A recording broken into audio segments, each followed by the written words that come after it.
我在爱美泰是外销的产品总监，我从业18年，我专业是机械设计专业，实习是模具设计的。机缘之下进入了这个肉泵行业。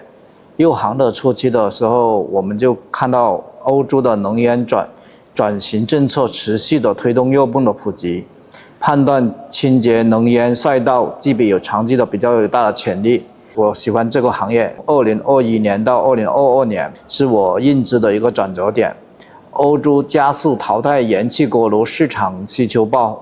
发。我意识到这肉泵已经是从细分的小众产品转为全球的供暖电气化主流方案，至今依然是热爱这个行业。一方面，我主要是享受这种持续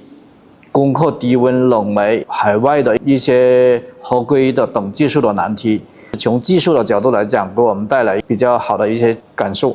另外一方面，我们认为肉泵行业减碳是社会比较有价值的，对社会来讲比较有价值的，它能够把自身的技术积累投入到长期有意义的领域，是我持续耕耘核心动力。As a product director, what do you do every day? 可能会大家都觉得我们整天以产品为主，总是揪这个图纸啊，或者揪那个设计啊，但只是我们的很小的一部分。其实我们日常大部分精力都是投入到市场的调研，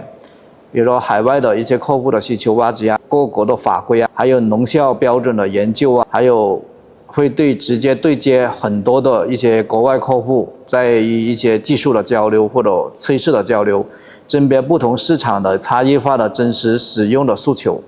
把商业客户的诉求转化为我们内部的一个技术需求，完整的参与到从需求定义、方案评审，还有样机验证到产品上市的全链条的决策。肉泵产品并非是一个零部件随意组合，就每一处的设计都是结合市场的场景、客户的痛点、法规可靠性的测试和综合严谨的衡量得出来的，确保产品适配目标市场，性能与可靠性都能达到标准。